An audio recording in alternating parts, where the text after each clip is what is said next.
Mientras no te consigas una allá, no importa. Ah, Mira, Que qué te oiga solución. Pati, ¿eh? Que te oiga Pati. Sí, No, que no se consiga. No tienes ideas. ay, No, no, no.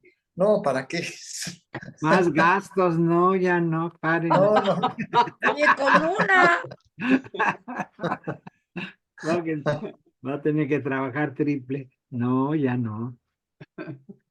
Oye, he tratado de conseguir el libro ese de filosofía y teología de San Alberto Magno. Sí. Fui al Verbum, pero no lo tienen ahí, entonces creo que nada más en Buena Prensa, ¿no? Es de buena prensa, fíjate que sí.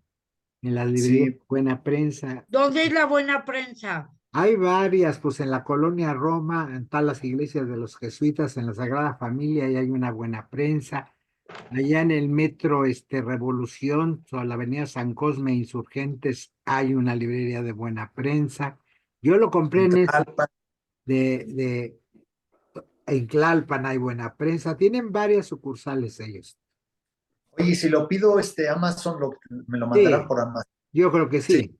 Va a ser lo mejor que te lo manden allá a Metepec. Voy a bajar por un café, ¿eh? Ahorita Sí, vengo. sí, sí, Me sí, traes uno. te lo mandarán por Amazon.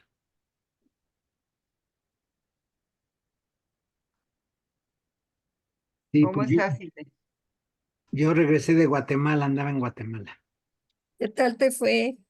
Muy bien, resulta que esta organización que yo no conocía, me buscaron y me buscaron por muchas referencias que les dieron de mí, pero yo no los conocía, que he ido mucho a Guatemala con ellos, yo no había trabajado. Se llama Comité de Desarrollo Campesino, CODECA son las siglas. Pues resulta que Ujú. es una organización muy grande, tiene 120,000 familias. Uy, O sea, es muchísima gente. Está allá, los estados le llaman departamentos, están 22 departamentos, en todos de Guatemala tiene gente agrupada. Entonces es un movimiento masivo, sus asambleas son de 10,000, 12,000 gentes. O sea, es masivo aquello. Como son campesinos, por eso se llama Comité de Desarrollo Campesino, tienen problemas del pago de luz con las compañías eléctricas, tienen gente en la cárcel, no, es todo un movimiento muy fuerte que yo no sabía. Y pues la mayoría de gente es creyente, católica o evangélica. Y tanto la Iglesia Católica como evangélica no los quiere apoyar, ni asesorar, ni participar. Como son por, gente de lucha, pues sí. Entonces dice que la Iglesia Católica dice, ustedes roban la energía eléctrica, no quieren pagar la luz y el mandamiento dice, no robarás, por lo tanto no pueden tener ningún cargo en la iglesia la gente de Codeca, que así les dicen los obispos. Los corren de las parroquias, los que tienen ministerio, los que son catequistas o Codeca la iglesia, pero esa gente ratera no paga la luz. Y obviamente no es a un robo, es organizado, porque son compañías extranjeras con cobro excesivo de luz. Ellos parten que la luz es un derecho básico, por lo tanto no tienen que poner tarifas tan altas a gente pobre. Entonces sí, es toda una organización, yo no tenía idea de ellos, de este movimiento. Entonces sí, fui a varias poblaciones a dialogar en asambleas con muchísima gente, muy interesante, y luego 2 días, lunes y martes, fue de un encuentro de teologías de la liberación desde la fe y las luchas sociales. Muy interesante, conocí un sacerdote que, uy, hace muchos años lo había visto yo en los 80 en México, guatemalteco, porque tuvo que salir de Guatemala, porque lo iban a matar del ejército. Vivió 10 años en México y ya después volvió a Guatemala y está en una parroquia de la Dios de San Marcos. Esa hace frontera con México por Tapachula, del otro lado en Guatemala es San Marcos. Entonces él tiene una parroquia, es un hombre de 80 años. No, me contaba que mataron en esa época muchos sacerdotes y religiosas el ejército, que descabezó las iglesias el ejército, porque la iglesia guatemalteca estaba caminando con el pueblo en los 80 muy bien, pero que mataron muchos sacerdotes. Él dice que si no se va a México lo hubieran matado. Tuvo que estar 10 años en México en el exilio y volvió y entonces se movilizó, se fue manejando desde San Marcos, de su parroquia hasta allá. Muy interesante este hombre. Vino un sacerdote de Honduras que se vino manejando su camioneta, atravesó todo El Salvador Muy interesantes experiencias. Un ex franciscano que es profesor de teología en Guatemala participó. Entonces estuvo muy interesante y toda la gente que conoce muy bien, eran muchos catequistas, mucha gente de iglesia que ahora no está dentro porque las han expulsado de sus iglesias, pero que el tema de la fe es fundamental para movilizarse ellos. Entonces fue un encuentro muy bonito con mucha población indígena y campesina de Guatemala. Yo estaba sorprendido porque no me esperaba eso tan masivo y tan vivo y tanta experiencia y testimonio de tanta gente de lucha desde su fe. Es desde la fe. Dijo, grupos sociales hay en todos lados, todos los países, pero desde la fe, desde el Evangelio, con lecturas bíblicas, lectura del Éxodo, trabajan estos compañeros. Muy interesante, pues descubrí todo un mundo en Guatemala. Ya quedamos en que voy a seguir caminando con ellos. Quieren para septiembre ahora hacer un encuentro de teología y la tierra, porque para ellos la madre tierra es sagrada en la cultura maya. Entonces quieren todas las teologías ecológicas, buscar gente que trabaje eso para hacer un encuentro en septiembre de la ecología. Nos parece que vamos a seguir trabajando y tendré que estar conectado con estos grupos de Guatemala. Muy buen encuentro a mi manera de ver, de encontrar a mi gente, pues que está luchando de pie, organizada, sobre todo organizada. Digo, 120,000 familias, organizar no es poco. Ya es una organización muy hecha y derecha, tienen 30 años trabajando. Sí, digo, son miles y miles, ellos las tienen registradas por familias. Entonces tienen registradas 120,000 familias que pertenecen a su organización. Muy fuerte la organización. Ujú, qué padre. Sí, entonces fue interesante. Entonces traigo en la mano un poemario, pues, de una guatemalteca, se los fui a leer de Alay de Fopa. Allá vive uno de sus hijos, me dijeron uno que yo conozco, hijo de Alaide. Allá vive Julio Solórzano, es hijo de Alay. Entonces una mujer.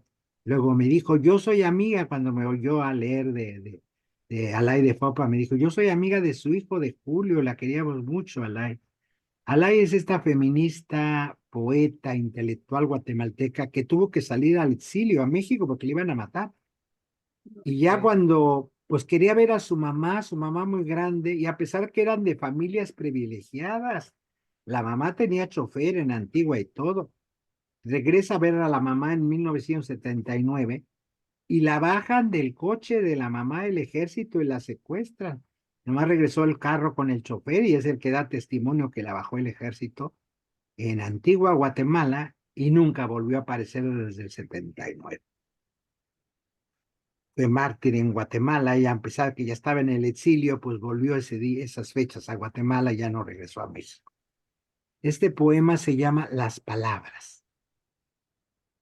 Una infancia nutrida de silencio, una juventud sembrada de adioses, una vida que engendra ausencias.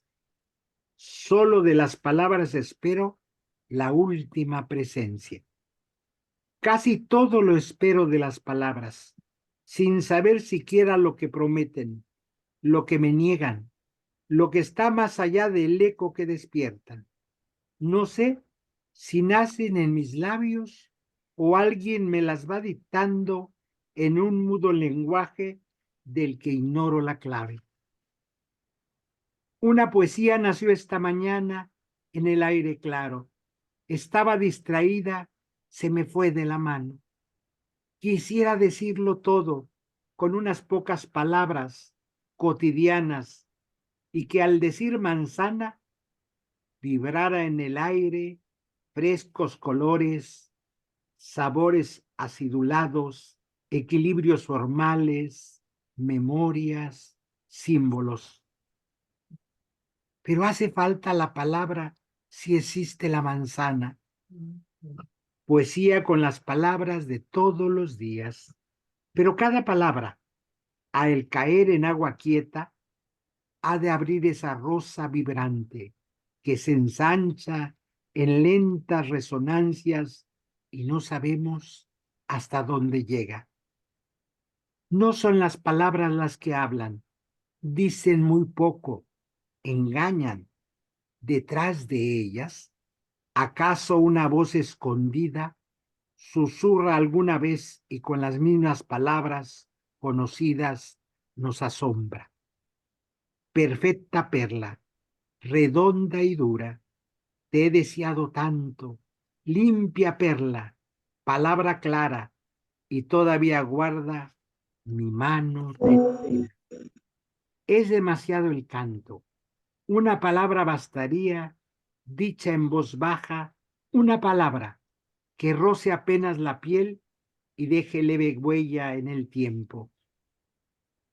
Es un despertar diferente, en un silencio deslumbrado que enciende la promesa de una palabra nueva. ¿Lo escribí algún día, ese poema soñado, o lo soñé en una noche insomne, sin una hoja de papel para escribirlo? ¿Perdí las palabras o el papel? Torpemente buscan mis manos ciegas palabras olvidadas. ¿Para qué? ¿Otras palabras brotan ahora o volverán mañana del olvido? La poesía es algo que puede decir, es algo que se puede escribir, escondida entre las palabras, revela a veces su resplandor fugitivo a quien fielmente la espera.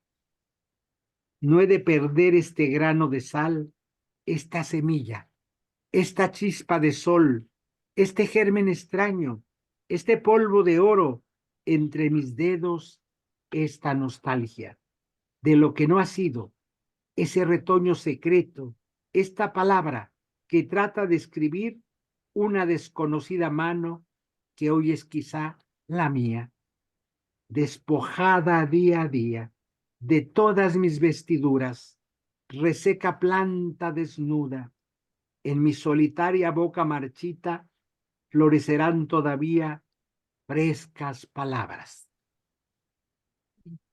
Pues ese es el poema Las Palabras, bellísimo. Sí. Ven la hondura de esta poeta, la maravilla, y era una mujer de mucha fe y de mucha espiritualidad. En los momentos en que ser de izquierda, luchadora, ella apoyó las guerrillas, pues significa casi ser ateo, ella era una mujer muy creyente y muy cristiana. Y buena, y era feminista y era cristiana. Yo en su poesía es que descubro esta ley de Fopa. Este librito lo publicó el Fondo de Cultura Económica el año pasado en México, es una antología. Aquí la vine a descubrir la ley de Fopa, toda esta manera de ver. Yo la conocí en sus escritos sociales, luchadora, feminista. Ya fue muy amiga de Marta Lamas, crearon las primeras revistas feministas. Y ya cuando uno lee su poesía, es una poesía muy espiritual de esta mujer. Era lo que no se miraba, pero era lo que la nutría a sus luchas. Pues una gran guatemalteca, yo me la llevé ahora a Guatemala y se las leí allá precisamente en estos encuentros, porque era pues gente sensible, gente de campo, pero muy sensible en relación a la tierra. En relación a estos temas de la espiritualidad, la justicia, el amor, pues hablemos hoy de espiritualidad y resistencia. Hay que hablar de esperanza en medio de un mundo roto.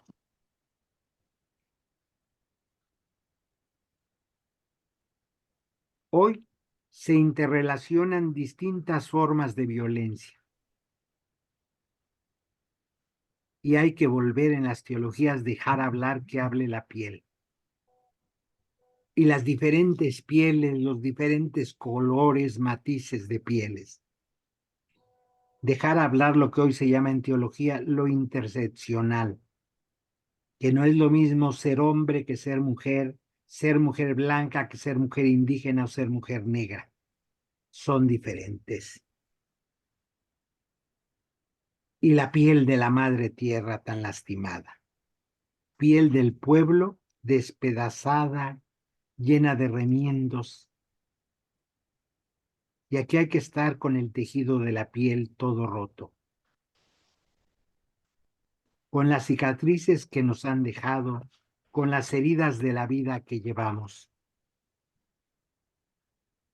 Pero también nuestras pieles, nuestros cuerpos son memoria de la sabiduría que hay en nuestros pueblos. Y aquí es donde uno rescata toda la sabiduría de los pueblos. Y esta sabiduría pues se conserva en cuentos, en narraciones, en cantos, en ritos, en danzas. Ahí se conserva la sabiduría popular, en refranes. Son tan importantes los refranes para esta sabiduría. Y cuando uno no cree que haya sabiduría, no les pone atención, los deja pasar. Que ahí no hay arte, porque la gran sabiduría está en las bibliotecas, en la academia. También hay, pero no solo hay. La sabiduría de los pueblos está donde parece que no está. Entonces hay que prestar mucha atención. Don Samuel Ruiz le gustaba hablar no de teología india, sino de sabiduría india. Decía, lo que hay aquí es más grande que la teología, es una sabiduría de los pueblos, que los mestizos tenemos que aprender, observar, admirarnos, dialogar, agradecer esta sabiduría.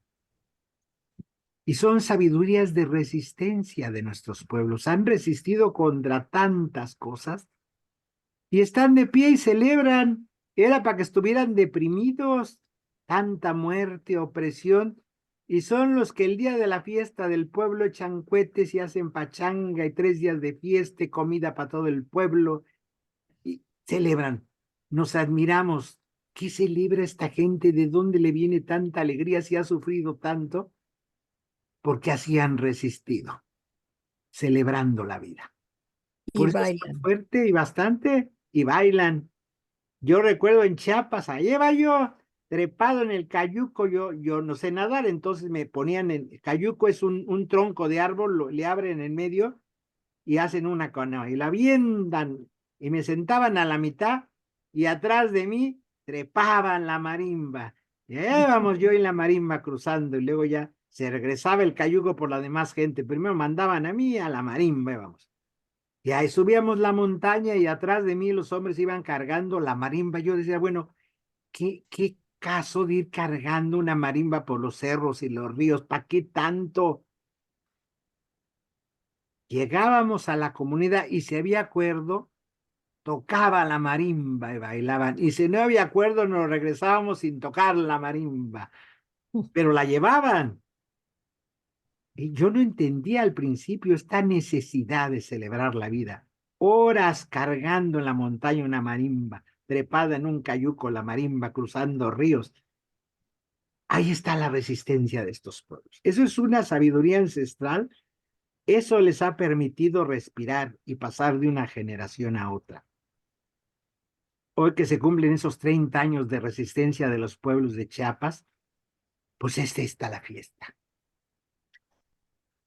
Hoy en junio a Chiapas, a San Cristóbal, hoy me hablaron para invitar. Ay, qué ganas. Ir a San Cristóbal. Tengo rato de no ir a San Cristóbal, entonces me emociona. Ahora está muy difícil la cosa en la ciudad, en lo Sí, urbano. Hay mucha cosa de bandas criminales, está muy deshecho el asunto. En motos, hay grupos de motos que desestabilizan, se roban. Hay mucha cosa fea en San Cristóbal.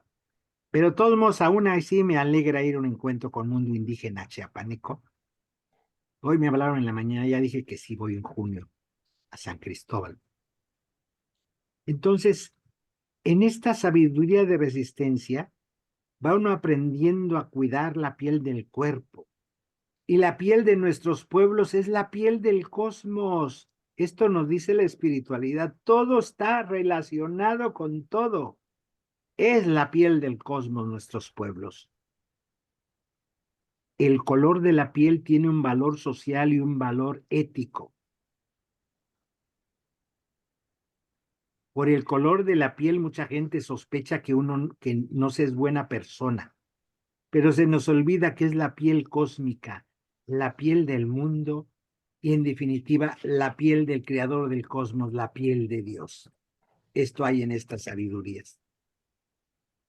Memoria de la resistencia, de la liberación de nuestros pueblos.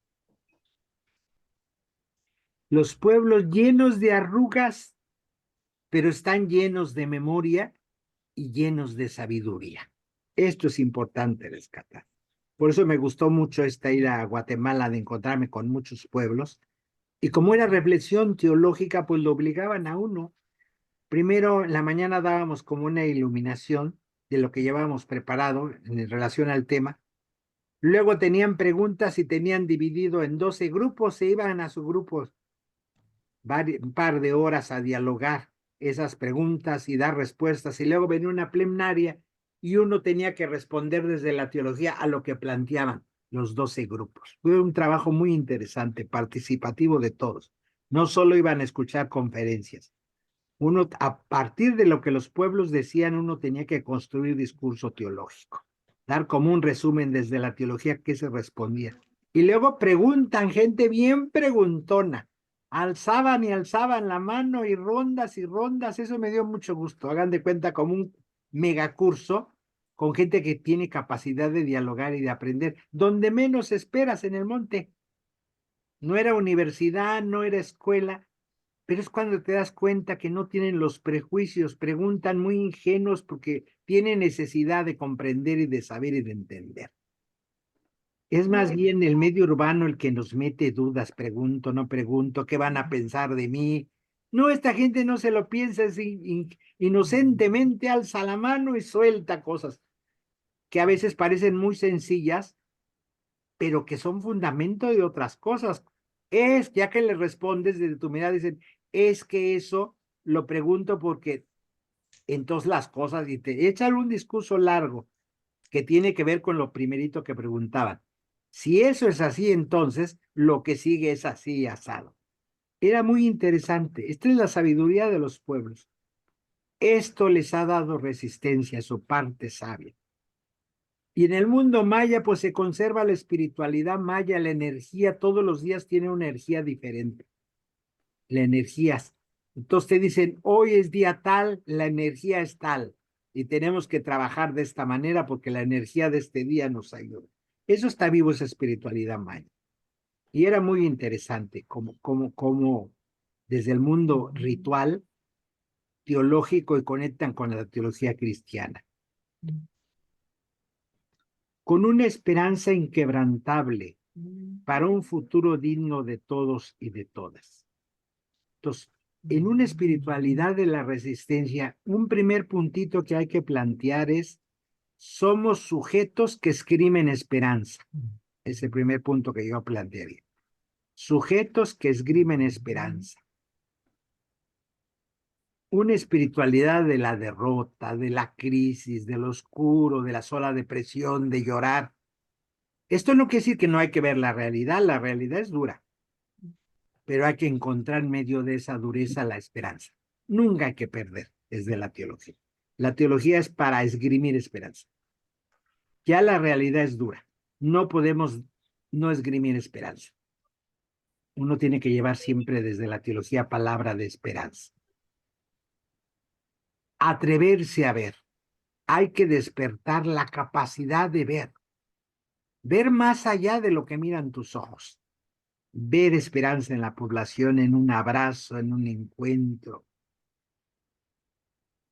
De vivir con los ojos abiertos. La capacidad de ayudarnos unos a otros y a otras a despertar. Esa es la función, desde la teología lo tengo claro. La capacidad de despertar. Pero luego hay gente que quiere estar dormida, no quiere ver, pues eso es muy difícil. Pero quien anda buscando, hay que ayudarle a despertar, darle metodologías de despertar. Eso ya desde los años 60, Iván Illich, este gran pensador, lo tenía claro, que vino a establecer una escuela filosófica en Cuernavaca. En Europa hablan de la escuela de Cuernavaca y en Cuernavaca casi nadie sabe que hay la escuela de Cuernavaca de pensamiento filosófico. Así como en Frankfurt dice uno la escuela de Frankfurt, en Frankfurt dice la escuela de Cuernavaca. Se creó una escuela filosófica de grandes pensadores, no chiquitos. E Iván planteaba esto. Hay que dudar de las propias certezas. Es la única posibilidad de crecer en el conocimiento, decía en los 60 Iván Illich. Dudar de lo que lo ves tan natural porque desde niña, desde niño lo has visto así que ya es normal. No te preguntas, así son las cosas. Iván dices, ¿quieres crecer en el conocimiento? duda, vuélvete a preguntar de eso que ves tan natural. Si así son las cosas o así te las dijeron. Es lo más difícil preguntarte de lo que ves que así es. Para ti es connatural. Pero eso es importante, volverlo a plantear de otra manera. Hay que preguntar y preguntar, cuestionar y cuestionar. El conocimiento abre mucho. Decía Buda, ¿de qué nos vamos a salvar? De la ignorancia. El conocimiento nos salva de la ignorancia, precisamente. Entonces hay que preguntar y volver a preguntar. Iván hizo mucho estudio, tiene un libro por una sociedad desescolarizada, decía Iván Illich. Él hizo, como buen filósofo y educador, él dice, miren, en la Edad Media no había escuelas, los niños no iban a la escuela. Eso lo creó el sistema de la modernidad, no para el conocimiento, para que la gente se pueda ir a trabajar y le cuides a los hijos, no te preocupación. Eso lo creó la modernidad para ser esclavos del trabajo. La gente aprendía no en la escuela, en los talleres que estaban en las casas y se iba aprendiendo desde niño y jugando. Y en un ratito los sentabas a darles teoría, pero lo importante era la práctica. No lo cambian bien en la escuela y la gente cree que entre más años de escuela, más vas a saber. Y resulta que salen de la escuela y no saben de la vida, con muchos papeles. Y el conocimiento se volvió títulos y papeles. Por eso Iván en su escuela, que era universidad, no daban documentos. Si a alguien le interesa conocer, venga. Pero yo no voy a dar certificados que van a revalidar las grandes universidades, porque él estaba en contra de eso. Eso lo crearon para oprimirnos, depender del papel y horas de escuela, y que los niños vayan de lunes a viernes, y entre más horario la gente en su inconsciente cree que va a aprender más. No lo sacan de su medio, dice, es una guardería grandota desde el preescolar hasta la universidad. Entonces los padres se desentienden, unas horas pueden trabajar a gusto porque están guardados sus hijos. Eso lo creó el sistema. Por eso Iván dice, y uno cree que están aprendiendo, y uno feliz y contento, y si tienes economía, pues pagas escuelas caras para que vuelvan burros a tus hijos.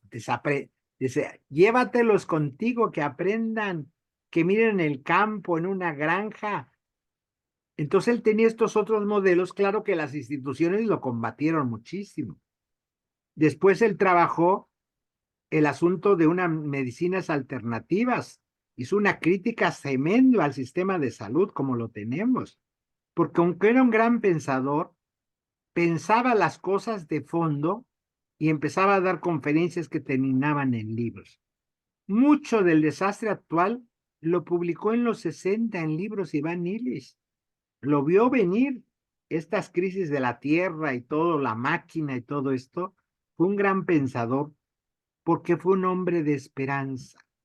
Él inventó una cosa que se llamaba la convivencialidad como concepto. Convivencialidad, convivir. Convivencialidad. La escuela es convivencialidad. El conocimiento es compartido. Así aprendió la humanidad en la convivencialidad.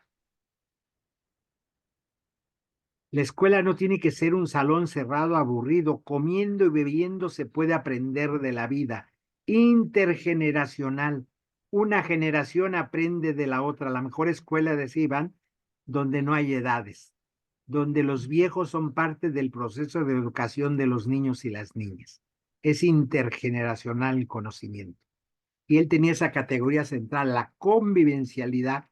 Y la mejor universidad, decía Iván, es una mesa de comer y compartir la bebida y los alimentos. Es la mejor universidad. Ahí se aprende escuchándonos unos a otros, dialogando, construyendo pensamiento.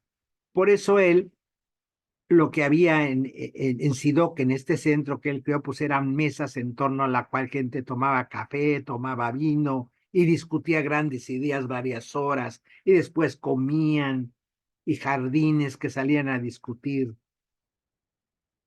¿Por qué es esto? la capacidad de vivir con los ojos abiertos. Hay que ayudar a despertar. Para eso es la escuela. Pero en este sistema la escuela es para tontar, para que no te preguntes, para que te certifiquen. ¿Y qué van a certificar? Que le funcionas al sistema. No que sabes que vas a hacer un numerito más y que vas a ocupar tu espacio, tu lugar. Eso es lo que certifican las escuelas. Que no vas a dar guerra, que no vas a preguntar más allá de lo que se debe, que vas a estar medido, controlado. Y alguien que conoce dice, va a preguntar más, ¿y por qué hay que hacer esto de esta manera? ¿Que no hay otra manera en que se pueda que hacer? Y empieza a cuestionar los organigramas, alguien que piensa, dice, ¿por qué esto se tiene que hacer forzosamente así?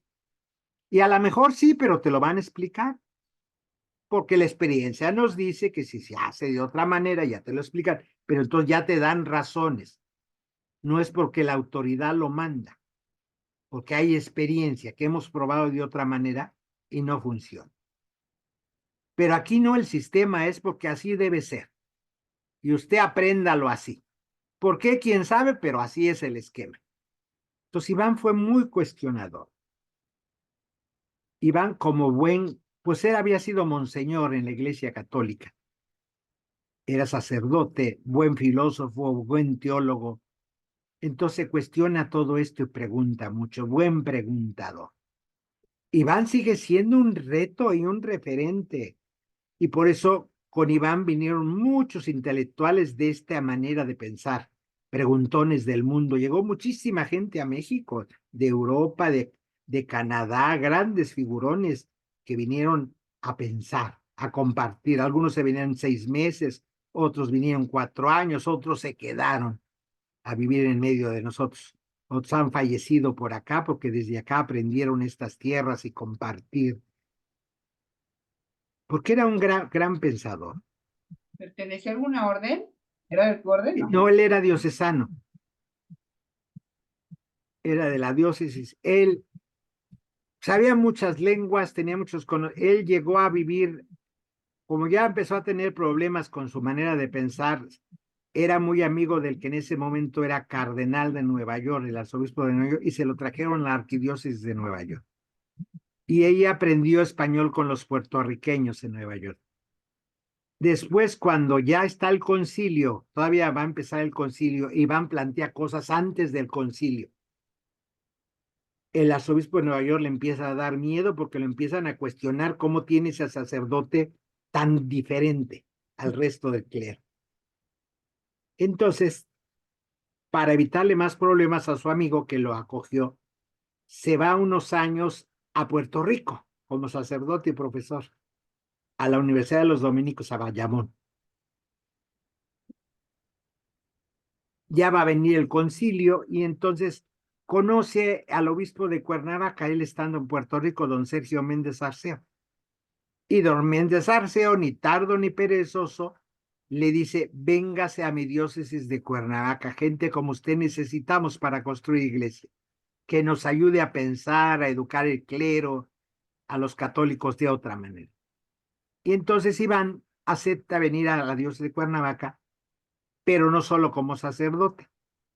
Viene todo, ya pasó el concilio, ya se vio los cambios del concilio, entonces viene el asunto, Pablo VI va a Bogotá, hace un viaje, el primer papa viajador que fue Pablo VI, va a Bogotá y a Medellín, a Colombia, a inaugurar el CELAN, que fue en Medellín en el 68.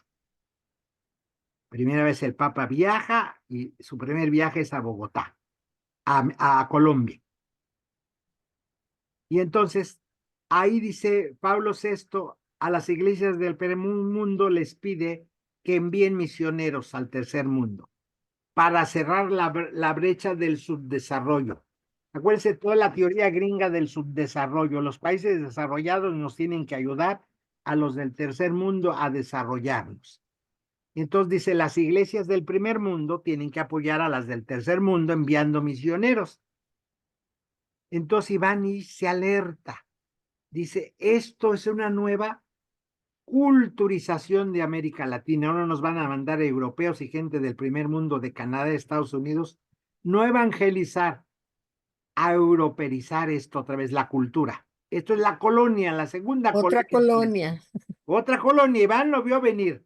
Esto es otra colonia. Entonces, ¿qué le dice al obispo? Oiga, pongámonos las pilas, viene un daño para América Latina de miles de sacerdotes europeos que vienen de buen corazón. Pero esto es la colonia. Entonces inventa Sidot, ante el Vaticano les dicen que la diócesis de Cuernavaca les ofrece un lugar donde aprendan español esos misioneros, porque vienen de muchos países, de Bélgica, de Alemania, de Holanda, no saben español, sacerdotes, dice, pues los vamos a tener 4 meses en Cuernavaca, van a tener hospedaje y van a aprender español. Por eso Cuernavaca está llena de escuelas de español, así nació Sidot, que aprendieron español miles de misioneros. Entonces los obispos los empiezan a enviar a Cuernavaca. Pero Sidó era más que una escuela de español. A la par que aprendían español, Iván les mostraba la realidad del tercer mundo, la pobreza y cuál era el origen de todo esto. Estos pueblos no eran pobres por flojos, como se creía en el primer mundo, porque hay un sistema planeado para esto, que el primer mundo viva bien, ganen por hora y que estos mundos ganen salarios de hambre. Entonces, en 3, 4 meses, los sacerdotes, a la par que aprendían español, aprendían realidad. La idea de Iván era que después de 4 meses ya no se fueran de misioneros a un país de América Latina, que la misión era en su país de primer mundo, que allá tenían la misión trabajar con su pueblo para hacerles ver la realidad de América Latina, que el daño estaba allá, no en América. El origen del mal estaba en sus pueblos. Entonces, Iván, se trataba que llevaran cursos y cursos y que esa gente ya aprendía español, pero ya no quisiera ser sacerdote en algún pueblo de América Latina. Se volviera a Francia, Holanda, con una mente cambiada a trabajar. La misión era ya con su gente, en sus universidades, educar a su pueblo. Y empieza a dar frutos. Algunos siguen que sí, vinieron de misioneros y a pesar de todo se van. Y otros no, entran en crisis y le dicen a su obispo francés, fíjese que ya no voy a Chile, fíjese que no voy a Argentina, no voy a Colombia, voy a mi diócesis, me regreso, ya entendí que allá es donde tenemos que cambiar, señor obispo, estamos mal. Estos pueblos están bien, no nos necesitan, los que nos necesitan es nuestra propia gente, porque no somos cristianos. Y entonces la CIA se alerta, se da cuenta de lo que está pasando en Cuernavaca. Entonces lo ve, inmediatamente tratan de enemistar el Vaticano con este proyecto. Y obviamente mandan a traer el obispo que avalaba todo esto, don Sergio Méndez Narceo. Y a la par que está Sidó, en Cuernavaca empieza otra experiencia litúrgica. Aquí había unos monjes benedictinos venidos de Bélgica. Aquí estaba un hombre que se llamaba Gregorio Lemercier, belga, de habla francesa. Son dominicos de Solem del canto gregoriano. Dominicos no, Sí. benedictinos, monjes benedictinos del canto gregoriano. Solem es su congregación, son de Bélgica. Pero en Bélgica desde los años 30 se había gestado el cambio litúrgico, nuevas maneras de celebrar la misa, de liturgia. Y don Sergio, con Iván pensando y su centro, empieza a trabajar con este abad belga, Gregorio Lemercier, cambios litúrgicos. Y hay un monje recién graduado de arquitecto que falleció el año pasado, se me fue el nombre, a ver si se acuerdan. Entonces don Sergio le pide al arquitecto monje que le haga un proyecto para renovar su catedral con nuevas cosas, porque los benedictinos pues, son expertos en liturgia, con las nuevas adaptaciones litúrgicas que están viendo. Ya ese monje había hecho la capilla del monasterio, era una capilla en piedra circular. El altar ya no estaba pegado a la pared, estaba al centro. Los monjes oían misa alrededor del altar, con nuevos cambios que todavía el concilio no hacía en la Iglesia Universal, pero ellos ya lo traían. sus cambios en su monasterio. El abad iba por esa línea, Gregorio de Mercier. Y tenía un arquitecto monje muy joven, porque este arquitecto se graduó de arquitecto en la Universidad de Guadalajara y se metió de monje. Y vino a dar acá a Cuernavaca a construir este monasterio. Buscaron dinero, benefactores y construyeron el monasterio en Aguatepec. Y entonces le dice el abad al monje, mira, tú hazle el proyecto, pero el obispo no se va a animar de una vez, te lo digo. Pero hácelo, entrégale los documentos, el proyecto, los planos, pero no te decepciones porque no creo que tenga las garras del obispo de enfrentar a toda una institución. Mm. Tú hazle un buen proyecto, pero de una vez te digo que va a quedar en papel. Y la sorpresa fue que don Sergio le dijo, se hace. Me encantó su proyecto, hermano. Entonces el abad le dijo, oh, no, tú eres monje, tú no puedes vivir en Cuernavaca todos los días con albañiles, tienes que vivir en tu monasterio. Entonces don Sergio buscó un arquitecto residente que con el proyecto de Gabriel Chávez de la Mora, se llamó este monje, Fray Sí, Gabriel Chávez, con el proyecto de Gabriel. Entonces Gabriel venía a Cuernavaca una vez por mes, mes y medio, y había un arquitecto que estaba con los albañiles, con los planos, ejecutando la obra. Yo conocí a ese arquitecto, dice que don Sergio se lo recomendaron, y cuando don Sergio lo entrevistó le dijo, mire don Sergio, se lo agradezco, pero de una vez le digo que va a ser difícil que yo trabaje con ustedes, porque yo no soy creyente, no creo en su iglesia, yo no voy a misa.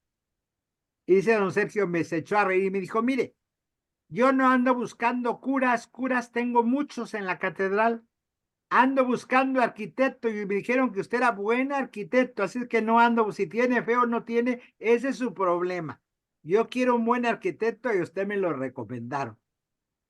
Y entonces pues le acepté, ya viendo a ese obispo, dice, yo le acepté, ya le había dicho que sí sabía que iba adelante, y entonces llevé adelante el proyecto de Gabriel. Yo conocí a Gabriel, que venía cada mes, le explicaba yo que me iba avanzando, él me explicaba los planos, qué tipo de material, y entre los dos lo llevaban adelante.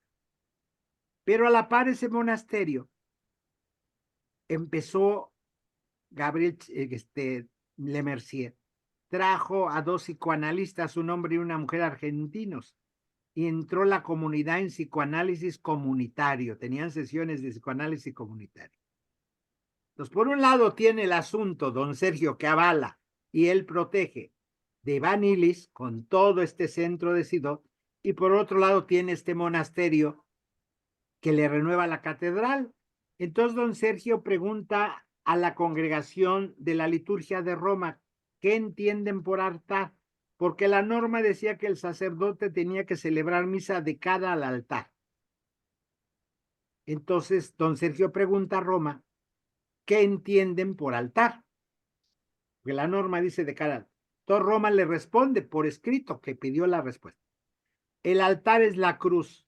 Gabriel lo solucionó. Hasta el día de hoy en la catedral, en el altar principal de la catedral, hay un hoyito en el piso. Si usted se fija, algún día que vayan a Cuernavaca, hay un hoyito, cuadradito, un cuadrito así, en el piso. Gabriel diseñó una cruz de metal delgadísima y cuando había misa, entraba era la cruz alta, precedía la ceremonia a la entrada y la clavaban ahí. Entonces el sacerdote ya celebraba misa de cara al pueblo, pero él estaba celebrando de cara al altar, que era la cruz. Con la respuesta de Roma, es la cruz. Entonces entre el pueblo y el sacerdote había una cruz muy delgada de metal, larga, alta, pero muy delgadita, que se clavaba en el piso. Terminada la misa, perdón. oye, Julián, a nosotros nos enseñaban, por lo menos cuando yo tomé clases de religión, que el altar era el ara. Esa estaba en la mesa. Sí. Ajá, Pero Roma eso le respondió al obispo. El obispo lo pidió por escrito para saber qué ya. hacer. Roma dijo que altar entendía la cruz. Entonces que el sacerdote tenía que celebrar de cara a la cruz.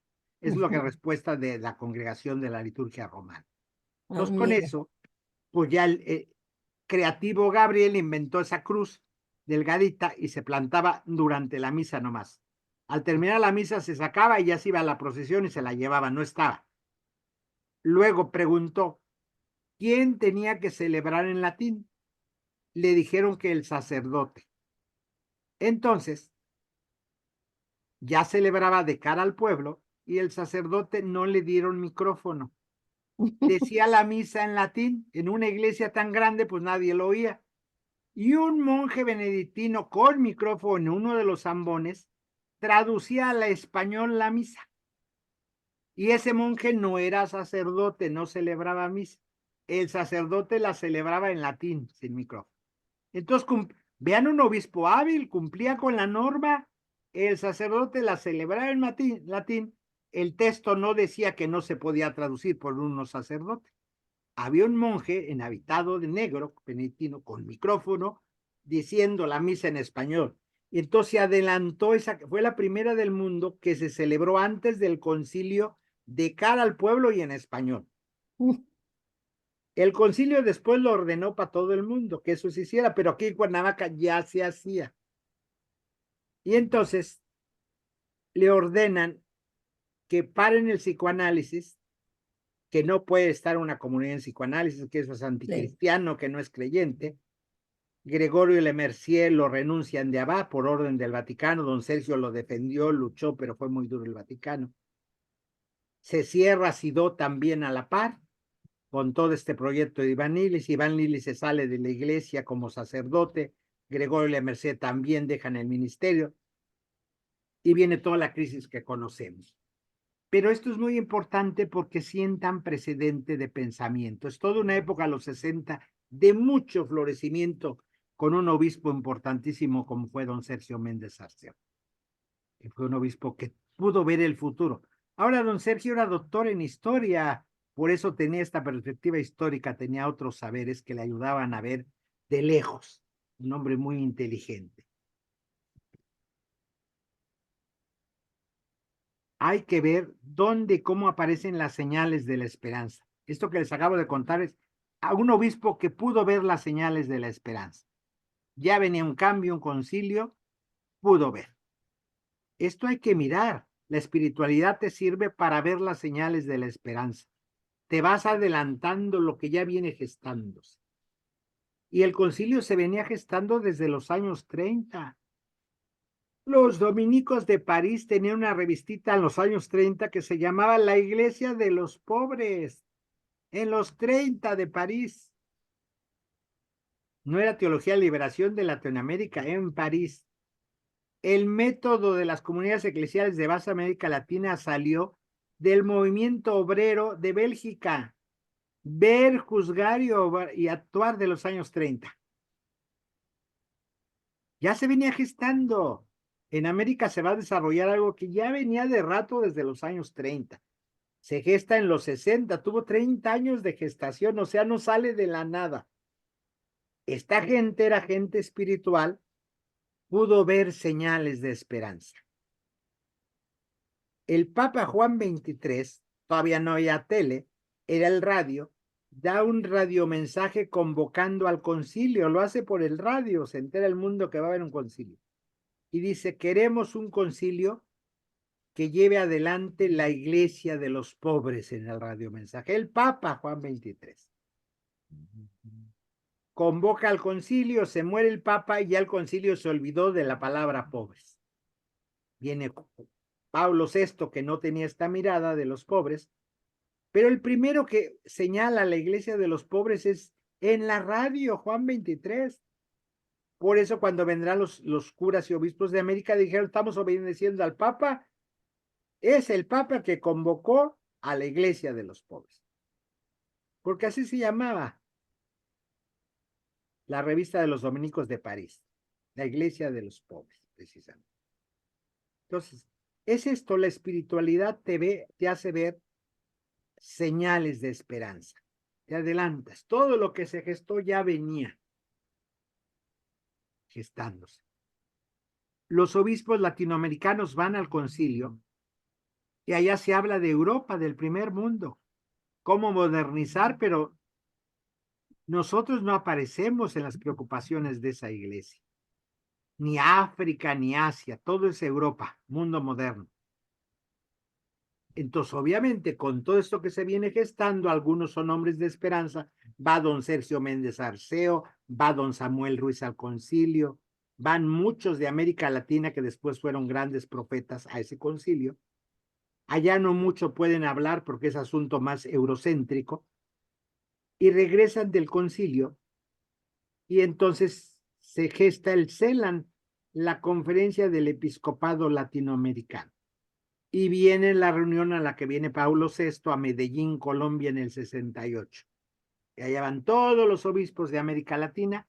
Ya no es un concilio porque no es mundial, solo es de América Latina. Ahí no entran ni los norteamericanos ni los canadienses porque otra es su realidad. América Latina y el Caribe, las islas del Caribe. Se reúnen en Medellín, Pablo VI viene a inaugurar esa reunión y sacan un documento que se llama el Documento de Medellín, donde dicen, traducido el concilio, las iglesias latinoamericanas toman la opción por los pobres y excluidos. Y viene un documento fuertísimo. Ahí la gente de espiritual vio el futuro. Ahí sientan las bases en el 68 de lo que iba a ser las iglesias de América. Por eso es importante ver desde dónde y cómo aparecen las señales de esperanza. Y obviamente el Vaticano y la CIA se mueven, es decir, no, ya el enemigo no está afuera, el enemigo está dentro de la iglesia, con ese documento. Se coló el pensamiento de la izquierda a los obispos latinoamericanos y hay que prever este asunto. Muere Pablo VI, viene Juan Pablo I, y entonces se empieza, y Juan Pablo I pues hace una alianza con todo el neoliberalismo, la Margaret Thatcher y toda la derecha mundial. Y entonces cierra todo, y entonces viene la segunda reunión que va a ser en Puebla. Y viene Juan Pablo II a inaugurar la reunión del episcopado en Puebla. Pero Juan Pablo ya viene prevenido contra todo lo que podía pasar, no quieren que se repita Medellín. Y entonces el Vaticano trae sus teólogos, trae el documento nomás para que lo levanten la mano. Lo que quiere es levantamanos, ya lo trae hecho el documento desde Roma con teólogos conservadores, para que los obispos lo avalen, lo firmen y asunto arreglado. Entonces vetan a muchos teólogos que llevaban los obispos, asesores. No los dejan entrar a la reunión. En Medellín estuvieron dentro. No votaron porque no eran obispos, pero pedían la palabra, iluminaban la reunión. Tenían voz, no tenían voz. En Puebla no hay un control, hay una lista de quién no puede tener la voz en la reunión. Todo lo controla Roma. Y viene Juan Pablo II como símbolo del control que va a venir en la iglesia sobre los temas sociales. Boff, toda esta gente está en Puebla, llegan a Puebla, pero no los dejan entrar a la reunión. Operan en conventos de monjas, entonces los obispos salen de la reunión para irse a reunir con sus asesores, les llevan el documento que les van soltando en pedacitos Roma, y ya los asesores les iluminan, les dicen que está bien, que está mal, cómo defiendan, cómo levanten la mano y opinen en contra, pero tienen que salir varias veces al día en grupos de la reunión para ir a hablar con sus asesores, porque los asesores no pueden entrar al espacio físico, están vetados. Y sale un documento a medias, que no es malo el de Puebla, pero ya no tiene la fuerza del de Medellín, porque fue muy controlado. Después va a venir la siguiente reunión, que será años después, que será en Santo Domingo en el 92, República Dominicana. Todavía está Juan Pablo II con más poder. Puebla lo agarró recién entrado, tenía poquito tiempo que había asumido Juan Pablo II. Ya Santo Domingo lo agarra con un control muy férreo. Veta obispos, ¿qué obispos no pueden participar en Santo Domingo? Ya no solo teólogos, obispos. Veta a todos los con más fuerza de América Latina. Va a presidir la reunión un obispo latinoamericano, manda un italiano desde Roma. Imagínense, conferencia del episcopado latinoamericano, en la preside un obispo italiano del Vaticano. Entonces, ahí se sublevan los obispos de Brasil. que son muchos, son 300 y feria de obispos tiene católicos, tiene Brasil. Entonces, los obispos de Brasil le preguntan a Roma, queremos saber algo, ¿esta es reunión de obispos o reunión para obispos? Porque no los dejan hacer nada a los obispos, ya les dan hecho todo. Viene la curia romana a hacer todo y entonces los obispos los brasileños pues se incomodan y dice, porque si es para obispos, nos regresamos a Brasil todos los brasileños porque no nos interesa. Nosotros venimos a una reunión de obispos, no para obispos.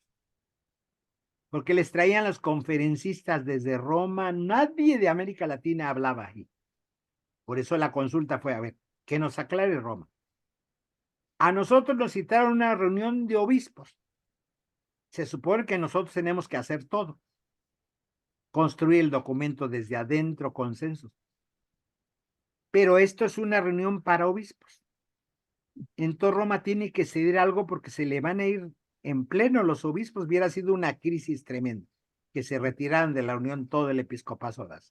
Los mexicanos no, porque los que fueron puros alfombra de Roma. A vergüenza de la iglesia mexicana. Ya habían rasurado a los fuertes, no fueron.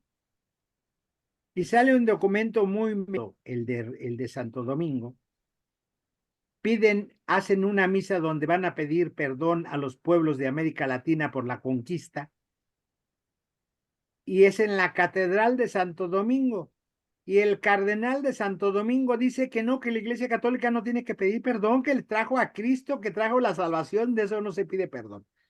Siendo su catedral, no se presentó a la misa del pedir perdón el arzobispo de Santo Domingo, imagínense, que él no iba a pedir perdón. De nada se tenía que pedir perdón la Iglesia, que al contrario a estos pueblos les hizo muy bien porque eran salvajes, bárbaros y que se les trajo el cristianismo y la civilización, que la Iglesia no tenía que.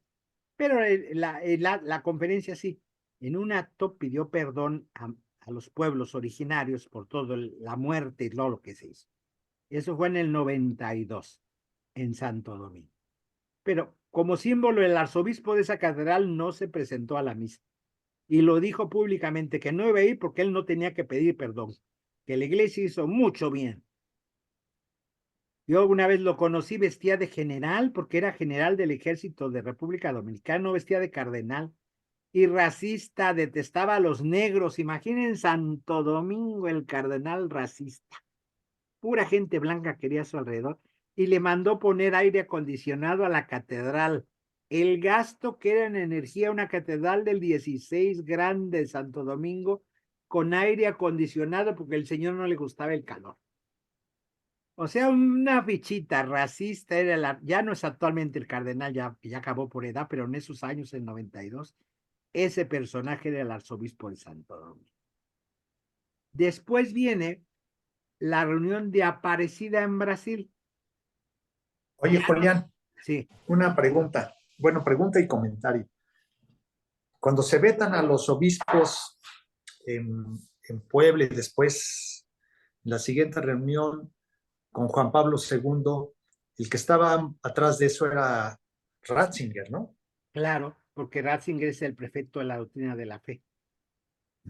Y dos, cuando en Puebla se habla de la iglesia de los pobres, es exactamente lo contrario de muchas iglesias evangélicas en Estados Unidos que relacionan el dinero con la iglesia y la riqueza con la iglesia. Es exactamente lo contrario, ¿no? Y ellos tienen lo que se llama teología de la prosperidad. La Exacto. gente que se porta bien prospera económicamente, era un signo de que Dios te ama, que Es tienes la derecha economía americana. sí, y que en todos los pueblos de América algo han pecado, por eso hay tanta miseria y hambre. O sea, no solo son pobres, son pecadores. Y entre más dinero, Dios te ama mucho, por eso te da bienes, porque eres buen ser humano. Imagínense qué teología tan tremenda. O sea, decir que el pueblo norteamericano está en la gracia de Dios y que América Latina es pecadora, por eso está jodida. Esa es la teología, eso es lo que está atrás de eso. Por eso usan aviones, canales de tele. Ves a esos pastores con relojes carísimos, trajes carísimos, porque Dios los ama. el signo del amor es que vas a usar de primera todo. Eso se llama la teología de la prosperidad. Muchas iglesias ¿La qué? evangélicas se mueven en eso, de la prosperidad. Gracias. Tron Sí, se sí, mueve sí, con sí. esas iglesias. Y Yo me son acuerdo así. Sí, cuando adelante. estuve en teología, no me acuerdo en qué materia decían que, o fue contigo, no me acuerdo que en Estados Unidos hay una religión, fue en la una religión que no tiene templo, no tiene iglesia, pero está ahí flotando en el aire.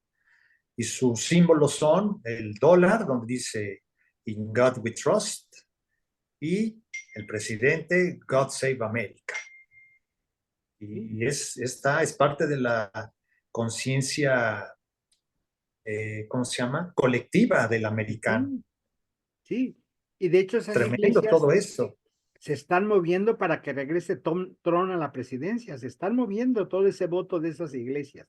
Sí, El problema viene que estas iglesias cooptan mucha gente que va de migrante de América Latina, que eran católicos. Entonces, cuando llegan a Estados Unidos, quieren cambiar esta iglesia porque sienten que ya la hicieron, llegaron a la prosperidad. Entonces, para adaptarse, y estas iglesias se mueven con migrantes que son gente de fe, precisamente, y hay mucho voto, porque la mayoría de los que votaron, que la vez pasada votaron por el Trump, eran mexicanos en Estados Unidos. ¡Qué barbaridad! Guatemaltecos, porque todas estas teologías, la ignorancia, pues es gente, pues desgracia, la mayoría, digo, hay excepciones como en todo, pero la gran grueso de migrantes nuestros, pues es gente con poca educación formal de escuela, poca educación personal, van por necesidad económica. Digo, llegan otros con niveles académicos diferentes, pero son la minoría. Pues llegan al trabajo y entonces pues no tienen mucho de qué defenderse y para adaptarse estas iglesias saben que ahí hay mercado de gente creyente que le pueden vender estas ideas fácilmente. Entonces se llama la teología de la prosperidad. En Brasil pues son los que llevaron a Bolsonaro al poder, estas iglesias. claro, claro. Sí, Pare de sufrir todas estas, la Iglesia Universal del Reino de Dios, el nombre oficial es brasileña, los pastores viven en palacios, el fundador de esa iglesia es un multimillonario, tiene avión privado, y esto lo justifican con esta teología de la prosperidad, que es contrario a esta visión de todos estos documentos. Totalmente es la contraria. Entonces aquí tenemos dos visiones de leer la Biblia y de leer todo. Entonces, la prueba es Es lo que Dios con- te ama y que te portas bien, es que tienes bienes económicos. y además ellos se dicen que están muy unidos a Jesucristo, pero es exactamente lo contrario de lo que hacía y enseñaba Jesucristo Y luego, pues aparte, tienen su propia religión los mormones. también. El nuevo pueblo de Dios que sustituye a Israel es Norteamérica, que tiene que llevar el mensaje de Dios al mundo. La nueva Biblia es el libro del Mormón. Dios dejó a su pueblo, se le aparece al profeta Smith, le da las nuevas escrituras. Entonces, el Nuevo Testamento es Norteamérica que va a salvar al mundo. Pues son iglesias coloniales, imperialistas. Dependemos que aceptemos su fe para ser salvados. Por eso andan inscribiéndonos en el libro de la vida y microfilman las actas de nacimiento de todos nosotros, porque solo así nos vamos a salvar si estamos inscritos en el libro de la vida de los mormones. Son iglesias de poder, se dan cuenta, como fue pues la iglesia católica del siglo XVI de la colonia, que fue igualito. Vino a España con una postura, con un poder. Entonces, hay que poner nosotros lentes donde nos permitan ver el mundo, la iglesia, la teología de otra manera. Buscar señales de esperanza en el mundo, en la iglesia y en la teología. Hay que tener propuestas prácticas de transformar las estructuras. O sea, hay que aprender a ver de otra manera. Y eso es un arte de la espiritualidad, aprender a ver. No solo de la sociología, de las ciencias, es de espiritualidad de la vida. Pero para aprender a ver hay que estar en el lugar adecuado. ¿Desde dónde miras? Desde el privilegio y el poder es mal lugar para aprender a ver. Desde arriba es mal lugar. que no le falta nada, no carece de nada económicamente, pues desde ahí va a ver y va a defender sus privilegios. Y a los demás no les va a interesar. La mayoría de nuestros pueblos pues no tienen esas altísimas economías. Van a ver desde sus carencias, desde sus dolores, desde sus necesidades. Quien está allá arriba va a ver desde allá y cree que todo el mundo se mueve así. Desconoce otra realidad. Digo, los que llegan en helicóptero a la universidad, a la Nahua, pues ven el mundo de otra manera. Hay estudiantes que no llegan en carro, llegan en helicóptero y los espera cuando salgan de clase. O sea, en Libero llegan en carro los ricos con chofer. No, acá llegan en helicóptero el niño. O sea, no se roza ni en la carretera, no tiene que ver cómo está el tráfico ni nada. De su casa y el aeropuerto, lo llevan a la universidad, el piloto lo espera del helicóptero, cuando termina clases lo vuelven a su casa. Desde allá va a ver, desde el privilegio, y no va a entender que hay otros que tienen que andar horas de tráfico para llegar a la universidad, que eso te cansa, te estresa el tráfico. Pues ellos llegan fresquecitos, desayunaron, bañaron a clases, y ¿cuál tráfico, cuál situación? Pues en 15 minutos llegué de mi casa a la universidad. Dice, ahí van a mirar la vida, pero desde el privilegio que el resto de la humanidad no tiene. Por eso, ¿desde dónde, desde qué lugar ves? De estas iglesias riquísimas, desde ahí se va a ver la palabra de Dios. De estos pastores multimillonarios con avión privado, desde ahí van a ver la realidad. El lugar marca, ¿eh? El lugar te marca, vas a tomar en cuenta otros factores, quien ha vivido dolor, experiencia, soledad, desde ahí va a ver la vida, desde ahí lo marca. Hay que situarnos desde abajo, desde los pobres, desde la tierra, desde la exclusión. El lugar es muy importante para construir la esperanza. Por eso Jesús, cuando resucita, le dice a María Magdalena, dile a mis hermanos que nos vemos en Galilea. Estaban todos en Jerusalén. ¿Por qué no los vio en Jerusalén? Porque Jerusalén era el centro político, económico y religioso de ese pueblo. En el poder no lo vas a encontrar al resucitado. Galilea quiere decir la periferia. Al resucitado te lo vas a hallar no en el centro del poder, en la periferia del poder. Galilea es aquello allá arriba mezclado con no judíos, con no creyentes, hay samaritanos, ya sigue Sidón y Tirón que son paganos. Galilea ya es el límite, no son bien portados.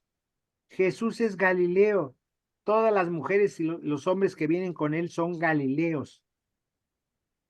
Por eso el mensaje a María Magdalena es, diles que nos vemos en Galilea. Aquí no, aquí es el centro. Por eso a veces no encontramos a Dios porque lo andamos buscando fuera del lugar. Está en las periferias de la vida, del dolor, de quien no se siente tomado en cuenta, de quien no vale, porque esa gente ha sufrido y ha construido la esperanza desde el sufrimiento. Y construyen esperanza duradera desde la doloridad de la vida. Esa esperanza no se rompe, resiste.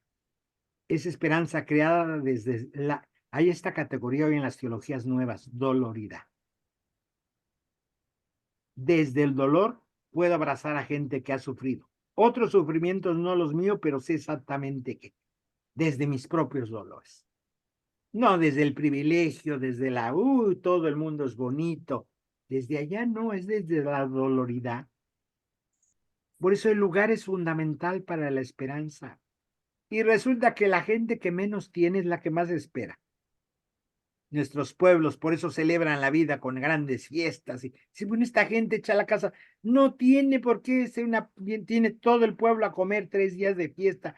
Va a quedar endeudado muchos años. Porque desde la doloridad comparten. Colocarse desde la periferia. Ahí aprendemos que cuando trabajamos con los excluidos, las doloridas. Es imposible no vivir en la esperanza y en el agradecimiento. Esa gente agradece estar vivo. Y tú dices, ¿qué agradecen si les ha ido de la patada? Y agradecen, estamos vivos, amanecimos, abrimos los ojos, respiramos, tenemos agua, aire, recogen mangos y agradecen a la tierra. Y a veces la gente que tiene mucho no agradece, quiere más. Es insaciable. No, lo mucho que tienen no lo agradecen porque no se llena. Es una desgracia a veces, es insaciable esa mirada.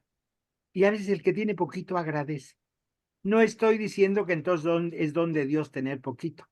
No, no estoy diciendo eso. Eso es injusticia humana, no es don de Dios. Pero ¿cómo reaccionas ante eso? Al agradecimiento. La esperanza solo nace del agradecimiento. La alegría viene de las cosas pequeñas experimentadas. Y entonces hay que cambiar la realidad, aunque sea de poquito en poquito. Aprender que la realidad es transformable. Eso han dicho estos documentos del episcopado latinoamericano. Porque quieren que creas que nada se va a mover, que así es así lo mandó. Todo ese discurso, usted no se mueva. Aquí le va a ir de la patada, pero cuando se muera, Dios le va a dar el paraíso. Y esos que ya comieron, ya bebieron, se van al infierno cuando se mueren. Dios juzga. Usted es tranquilo, déjele en manos de Dios. Eso no es transformable, así lo quiso Dios. El que sufre aquí le van a dar el paraíso, el que goza aquí le van a dar el infierno. Pero es asunto de Dios. No, la realidad es transformable, la podemos cambiar. Ahí viene la esperanza. Porque si no, ya no hay esperanza, así lo mandó Dios. Este discurso es de la teología de la prosperidad, así lo mandó Dios, ¿eh? Pecaste tú o tus padres, por eso eres pobre. Aquel tiene porque viene de familia buena gente, entonces Dios los está premiando en esta generación. A muchas generaciones de su familia que fueron buenos seres humanos. Esa realidad no es transformable, así lo quiso Dios. No decir por qué estamos viviendo lo que estamos viviendo, porque hemos destruido la tierra, hemos abusado. La tierra es un ser vivo, presencia de Dios, no es un objeto, no es una cosa, y que tenemos que tener relación con ella. Otra importante cosa en la espiritualidad de la resistencia es perder el miedo. El miedo no nos deja dar cara a las dificultades propias. La gente ninguneada va perdiendo el miedo. Y siempre hay un grito en las organizaciones. Nos han quitado todo, que hasta nos quitaron el miedo. La gente con miedo no se mueve. Hay que tomar precauciones, no lanzarse. Tan fácil no hay que ponérselas. Pero el miedo paraliza. La gente con miedo no se organiza. ¿Cómo nos organizamos? ¿Cómo hacemos análisis? Esta es la espiritualidad. Me da esperanza. Me vence el miedo. La gente que no quiere hacer nada, que no quiere hablar, que no quiere ir a nadie, que no quiere protestar de nada, que no se quiere mover, porque me van a sacar una foto, me van a mirar, que así pienso, no opina, para que no me oigan. Vive con mucho miedo a mucha gente. Ese no es don de Dios, el miedo. Perder el miedo es tener pasión por descubrir la verdad. Acordémonos que somos buscadores de verdades. Y hay que tener pasión por el conocimiento. Para eso requiere perder el miedo. Porque hay que descubrir la verdad y tener esta pasión de descubrir la verdad. Hay que interiorizar esta pasión por la vida. Porque este sistema está sentado en la mentira y en el silencio. Entonces hay que aprender a hablar. La pasión por la vida es compartir, hablar, dialogar, decir lo que piensas, abrir tu corazón. Que esto está sentado en la mentira y en el miedo. Religiones que crean mortajas de miedo y opresión no vienen de Dios. Hay que crear nichos ecológicos de ternura y de acogida. Eso tiene que ser las iglesias, pero no lo son en muchos casos. Son lugares de opresión y miedo. Ahí no habla uno, te da miedo, todo lo que digas será usado en tu contra. Tenemos que crear comunidades de acogida, nichos ecológicos donde uno pueda sobrevivir, crecer, florecer. Eso tendrían que ser las iglesias. No lo son porque falta espiritualidad. Hay pura rigidez de la norma. No hagas esto, no hagas lo otro, y son puras normas que hay que obedecer. No hay espiritualidad en muchos lugares, espacios religiosos, son verdaderos lugares de miedo y opresión. Yo recuerdo hace 2 años o hace 1 año, mi mamá, para la Semana Santa, que pedían quién se quería hacer de apóstol para lavar los pies, pues pocos señores se apuntaban. Mi mamá le dice al párroco, oiga, pues aquí habemos muchas mujeres, no puede haber mujeres. Y el sacerdote dijo que no, que puros hombres, que eso era para hombres, que mujeres no. No completaban los 12 para lavar los pies, porque era puro hombre.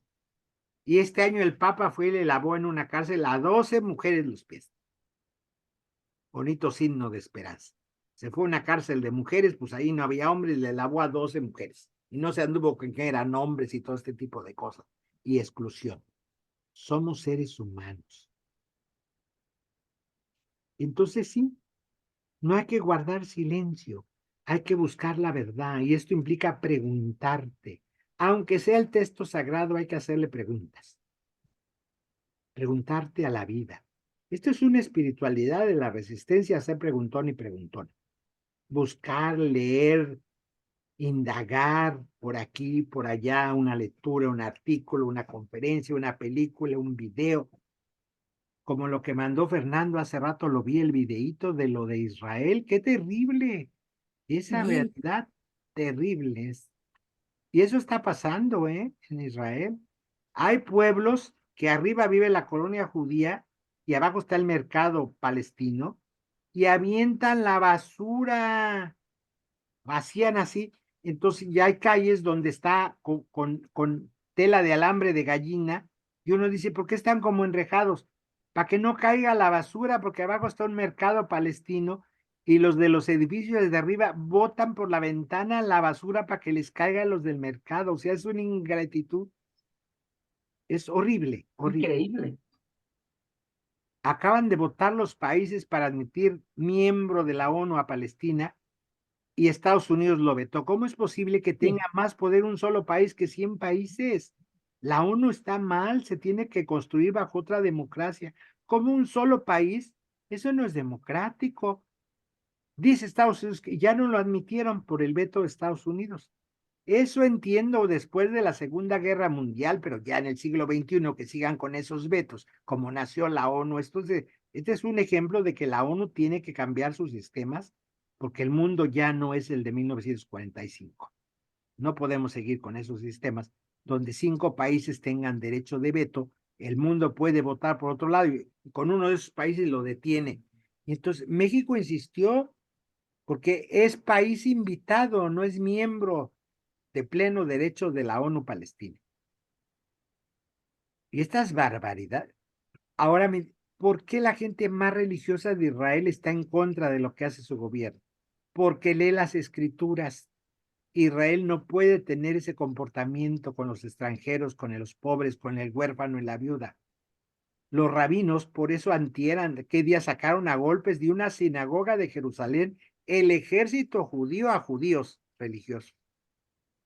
Porque los judíos religiosos están en contra de este gobierno de Israel. Para ellos es pagano su gobierno, no lee las escrituras, porque el pueblo de Israel no le puede hacer daño a otro pueblo porque lo va a pagar el pueblo de Israel. Yahvé los va a castigar por no cumplir su papel de ser el pueblo de Yahvé. Esto lo tienen claro los rabinos más religiosos y la gente religiosa judía. Lo va a pagar Israel con sus hijos. Y va a venir de Yahvé, y es imparable, porque para ellos el que castiga es Yahvé, a su pueblo, por no cumplir su misión. Es el pueblo de Dios para una misión, no es un privilegio, tiene una misión. Y esto está y yendo contra la misión de Israel. Por eso ellos dicen, esto tarde que temprano va a venir desde Yahvé imparable contra Israel, lo que estamos haciendo.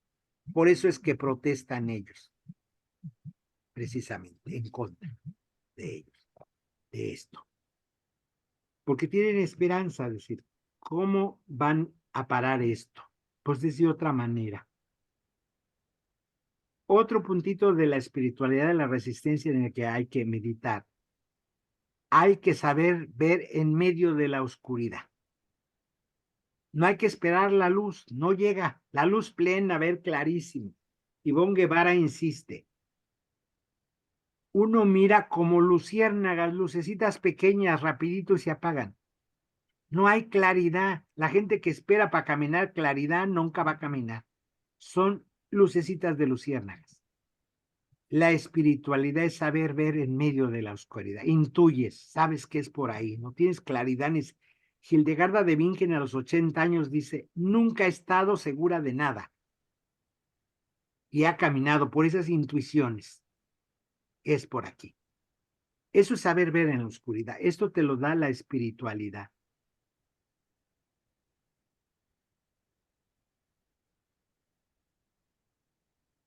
Eso es muy importante, el saber ver en medio de la oscuridad.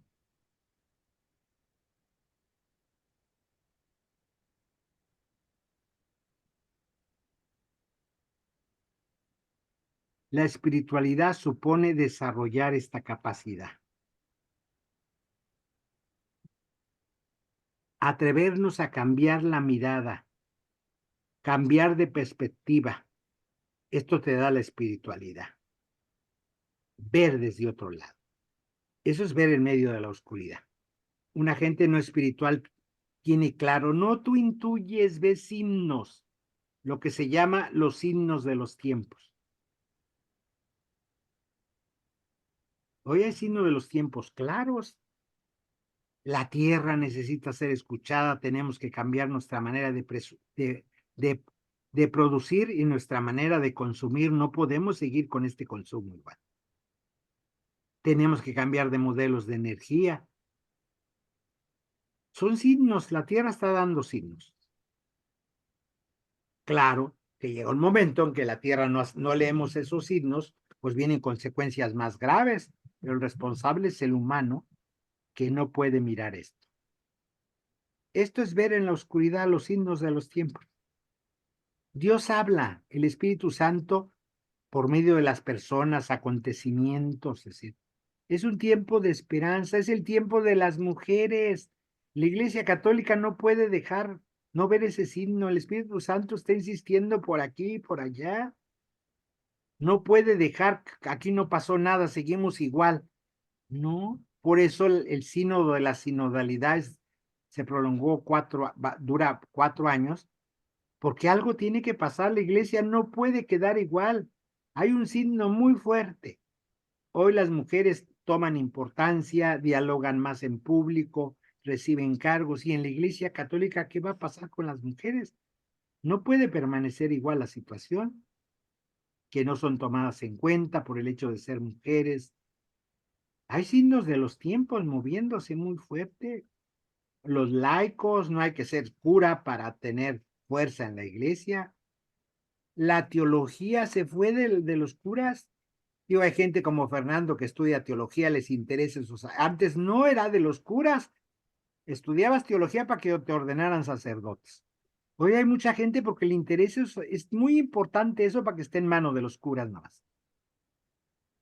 Sí, porque lo normal sería que usted quiere ser sacerdote porque quiere estudiar teología. No quiero responderme cosas, tener conocimiento, no es cosa de curas, es de la vida.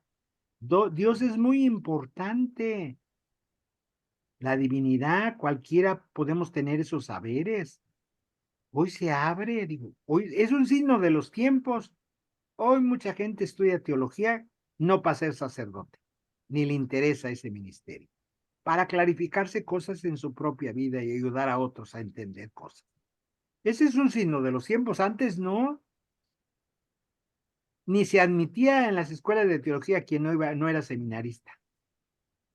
Hoy es un signo de los tiempos y cada vez más gente dedica tiempo, dinero, esfuerzo a estudiar estos conocimientos a tener.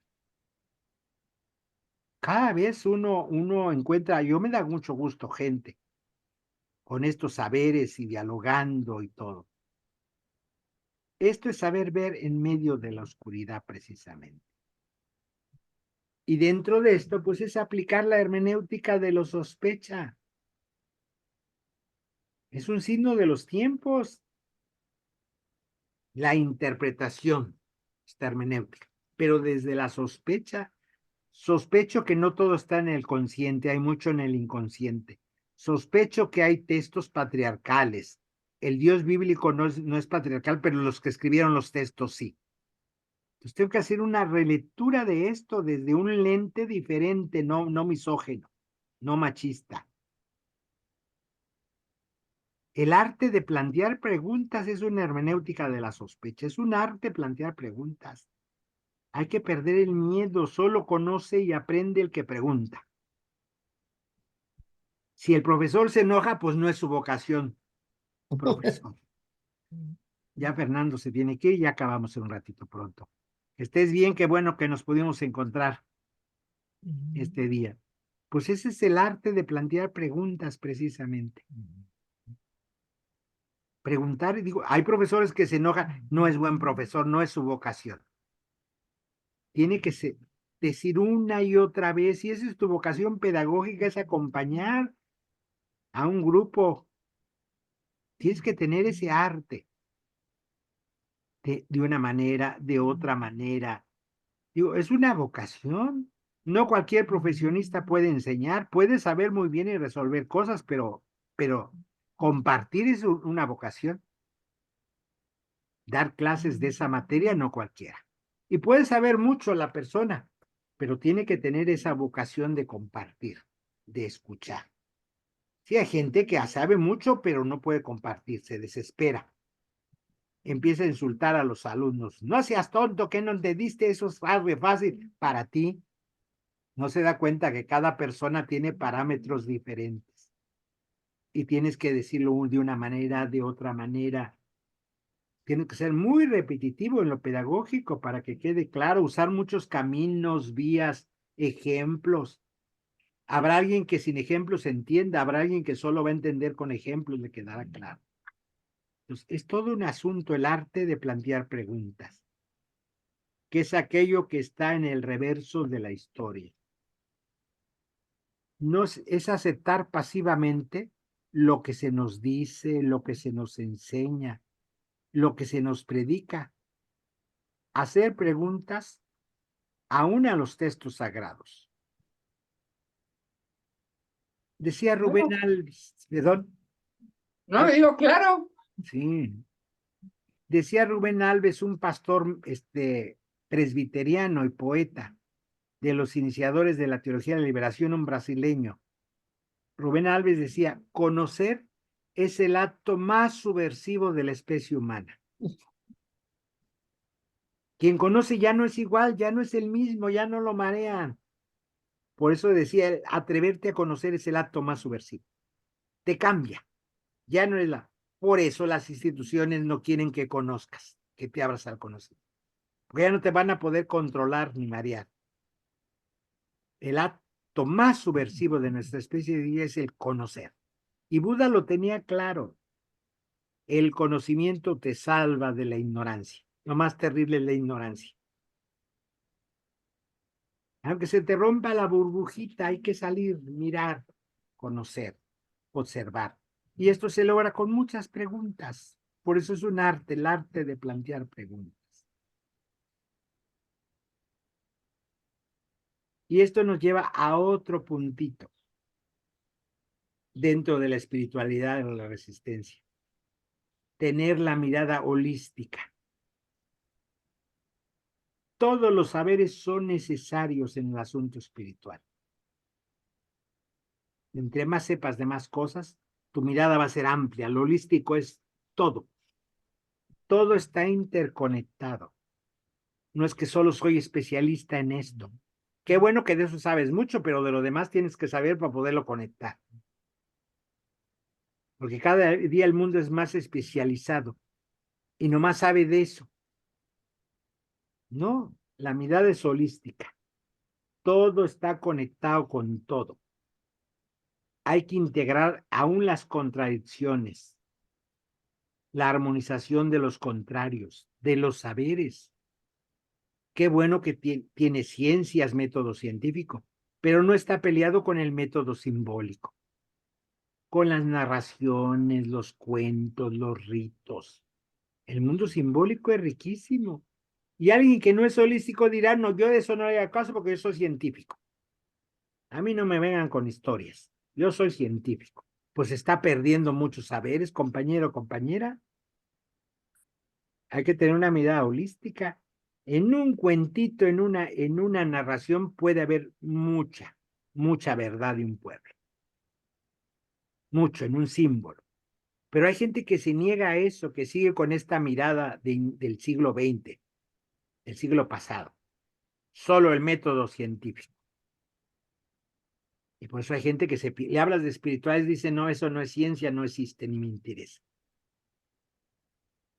Pues hay espiritualidad de la ciencia, por supuesto, no es ir en contra de la ciencia, de los avances, es ampliar horizontes. Esa es la mirada holística, ampliar. Porque hay que percibir la fuerza de las cosas pequeñas, tienen fuerza. Decía Giordano Bruno, hay que hacer magia. Y la magia sucede cuando se unen los contrarios. Sucede algo. Hay que armonizar todo. Pequeñas respuestas a grandes problemas. Pequeñas señales para no desorientarnos. Todo eso quiere decir la mirada holística. Tenemos que ampliar. Yo creo que esto nos posibilita mucho en este curso tener esta mirada holística, entrarle de un lado, del otro, de un saber nos enriquece. Por eso no terminamos, porque lo holístico es infinito. Y entre más entremos y veamos, es decir, ¿ustedes cómo integran esta mirada holística en su vida?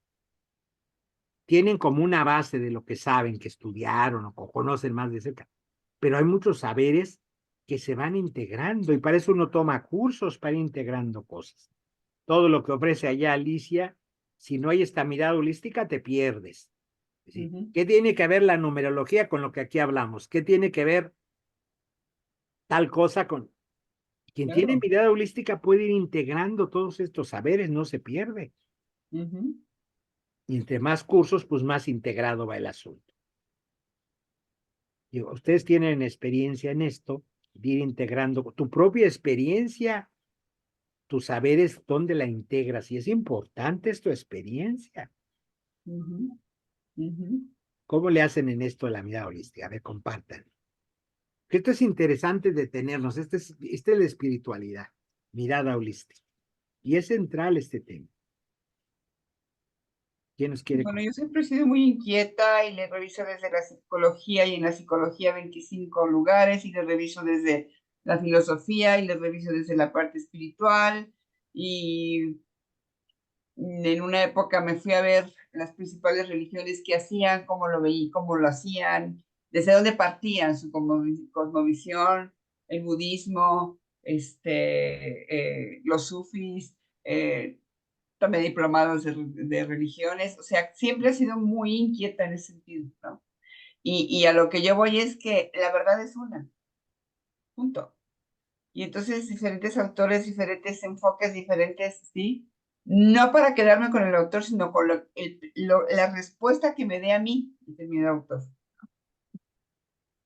Y entonces es no buscar aprender y decirse mucho, no. Es de eso que voy viendo que holísticamente qué me queda a mí, que va con mi enfoque, con mi línea. A mí me encanta. Sí, porque si no, imagínate, aprendes una cosa en otro curso, pues y no lo integras en ti, pues es como un rompecabezas mal armado. Al final, ¿quién soy yo? Y mi inquietud siempre es relacionar todo con todo. Y pues me funciona y es padre, ¿no? La religión es mi conclusión, que esto llegamos a lo mismo. La verdad es una, ¿sí? Y ahí vamos, ¿no? Y bueno, yo soy psicóloga transpersonal, que junta la parte de la psicología con relación con lo de más allá, ¿no? O sea, todo esto de constelaciones y todo esto de Padward y todo eso de Cábala. O sea, la Cábala de Saban, ¿qué es? La parte espiritual con la parte psicológica, ¿sí? Con una mirada, con la mirada del judaísmo, ok.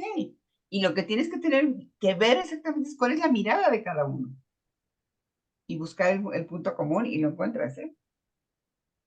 Sí, esa ha sido mi experiencia y me Eso encanta. te da una espiritualidad de la resistencia para vivir, para continuar, para no doblarte, para no desesperarte. Todos esos saberes ayudan. Eso es lo holístico, integrarlos de alguna manera en la Y de respuesta. alguna manera también tu intuición te acerca a ciertas cosas. Yo le hago mucho caso a la intuición. Y ese es un saber profundo porque viene de ti, de dentro. Mm. Y cada vez que te funciona te das cuenta que hay que hacerle más caso. Que sí es Sí. conocimiento, porque hay gente que dice, ay, no, eso de intuición no es conocimiento, es ignorancia. No, es conocimiento, te da claridad, te da luz. Ujú. Y esa es tu propia experiencia, que hay que hacerle caso. Imagínate hacerle caso a todo el mundo y no hacerte caso a ti, pues no, sería una pobreza. Y al final, pues tu experiencia es la que integra todo esto, por eso es la mirada holística. Y la intuición, a mí me parece, yo cada vez también le hago más caso a mi intuición. Y voy descubriendo que tengo intuiciones, porque al principio uno cree que a mí no me dieron de eso. No has, sí, no has observado, pero sí, yo he ido descubriendo con los años que sí, que no me daba yo cuenta, no le hacía caso, trataba de ignorarlo, de decir, no, eso qué, eso no es conocimiento. Ya cuando lo pones que categoría conocimiento, vas entendiendo cosas y vas hilando cabos, como decimos. Yo también cada vez en mi vida le doy más centralidad a la intuición, que funciona además, la observo, la analizo y me doy cuenta que funciona. Que es irracional, sí, porque es más vieja, pero eso no le quita valor de conocimiento. No es arracional, nomás tiene otra lógica. No es que no tenga lógica, tiene otra. No es ilógica, no es locura, nada más que tiene otros fundamentos. Si esto que dice Kilde me parece fundamental, ¿cómo lo integramos? Esa es la vida espiritual. Una vida espiritual sin estas intuiciones, pues sería muy pobre. En la medida en que va creciendo tu vida espiritual, vas entendiendo estas intuiciones. Esos son los signos de los tiempos. Todo tiene un signo. Vas leyendo signos que se te van presentando aquí y allá, la palabra de alguien, una actitud, un acontecimiento. Es como un libro. Vas leyendo y vas intuyendo por dónde sigue el futuro, porque te está dando signos la vida. Y en el misterio de la vida, pues es la divinidad que te está hablando. No esperes una vocecita que te diga, Gildes por aquí. No, te va dando signos, te va llevando en acontecer, en personas que ni saben lo que andas buscando y te dan respuestas que tú intuyes y tú jalas holísticamente. Esa gente ni cuenta se dio que te dio una respuesta. Otra cosa, fíjate, yo ya van dos grabaciones de estas tuyas que le he mandado, una a mi hermana y otra a mi hijo, porque me latía por alguna cosa que les iba a servir. Y los dos me han contestado y me han dicho, me llegó justo al momento. Sí, pues intuiste, los conoces que Sí, algo puede ayudar. Y a veces lo deja uno pasar eso, ¿qué van a pensar de mí? Que el prejuicio. sí, Sí, la intuición es más fuerte y conecta, porque la intuición conecta, es holística. Y todo está relacionado con todo, entonces intuyes no solo de ti, de otra gente que quieres cercana, que necesita en ese momento.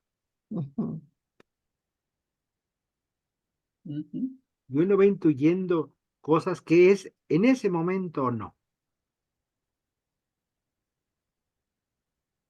O lo haces o ya no lo haces. Por ejemplo, yo andaba en el Zócalo de Guatemala y había una feria del libro.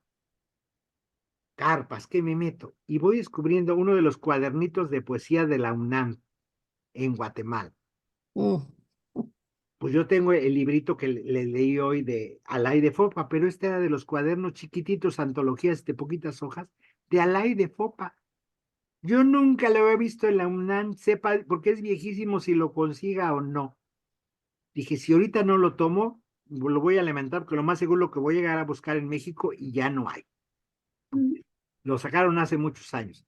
Y ahí estaba en una mesa hasta arriba. Ni sé si me lo vendieron caro, ni saqué. Yo llevaba como 40 quetzales en quetzales. Y como me iban a pagar la comida, fueron por mí al aeropuerto, no necesitaba dinero, no cambié. De los que ya tenía yo de viajes anteriores, encontré y me los llevé. Le pregunto al hombre cuánto, me dice 20 quetzales, ni convertí ni nada. La mitad de lo que llevan en quetzales lo pagué y luego un librito. Dije, porque me voy a arrepentir. Si es de México, allá lo consigo, capaz barato, capaz que ni hay aquí ni lo consigo.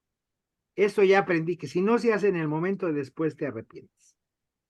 Ni pasé a pesos, ni hasta ahorita lo he hecho cuánto, pero me costó la mitad de lo que llevaba en quetzales, 20 quetzales, un cuadernito que editado, me daba una risa, fui a Guatemala a traer algo de México, pero probablemente aquí no lo conseguí. Allá, porque como era guatemalteca, pues lo tenían en la feria del libro. Y tenían el libro que les leí, allá también lo tenían del Fondo de Cultura Económica. No le digo, ese ya me lo enseñó cuando vio que aquí tenemos, y ese ya lo tengo, le dije nomás que lo tengo allá en México. Y no, sí lo tenía en el hotel porque lo llevé para leer en los cursos, les concedí, más que en ese momento que andaba en el Zócalo no lo llevaba porque estaba en la maleta. Le dije, no, ese ya lo tengo en México, no ese no, este. Eso es lo que necesitas, lo que conectas en ese momento. Entonces, esta mirada holística es muy importante en la espiritualidad, no hay que perderla. Le da centralidad, percibir, contemplar el crecimiento del reino en lo pequeño. Aquí y ahora, no cuando me muera. Aquí y ahora está el reino de Dios. Y es en lo pequeño, no en grandes acontecimientos. Los signos de los tiempos, a veces digo esa palabra y la gente cree que el cielo se va a abrir, un signo va a temblar. No, son en cosas cotidianas que hay que aprender a leer. Entre más espiritual, más conectas las cosas. Y aprendes a leer cosas pequeñas. Ahí está en lo pequeño. En eso pequeño, ahí se va dando esas conexiones, precisamente.